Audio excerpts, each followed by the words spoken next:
নওগাঁর বদলগাছিতে একটি স্কুলের প্রধান শিক্ষকের কক্ষে আপত্তিকর ঘটনার কয়েকটি ভিডিও ভাইরাল হয়েছে, যা নিয়ে এলাকায় চলছে রীতিমতো তুলকালাম।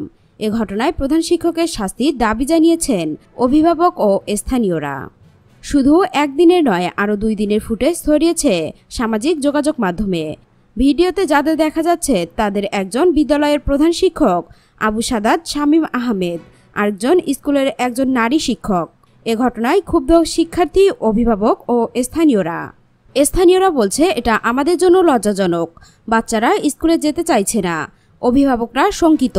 এর আগেও এ ধরনের ঘটনা ঘটিয়েছে সেগুলো কোনো মতে ধামাচাপা দিয়ে এতদিন এখানে টিকে আছে। তার নিয়োগ নিয়েও অনেক বিতর্ক রয়েছে। বদলগাছি উপজেলা মাধ্যমিক শিক্ষা অফিসার ওয়াসিউর রহমান বলেন, তদন্ত করার প্রয়োজন হলে তদন্ত অবশ্যই করা হবে, প্রয়োজনে শোকজ করা হবে, এ ব্যাপারে যথাযথ আইনি পদক্ষেপ গ্রহণ করা হবে। এ ঘটনায় এখনও কোনো থানায় অভিযোগ করেনি ওই নারী শিক্ষক। দ্রুত শিক্ষার সুষ্ঠু পরিবেশ ফিরিয়ে আনার দাবি অভিভাবক ও স্থানীয়দের। দর্শক, এখনকার মতো এখানেই শেষ। পরবর্তী আপডেট নিউজ পেতে আমাদের এই চ্যানেলটিকে সাবস্ক্রাইব করে রাখুন। ধন্যবাদ।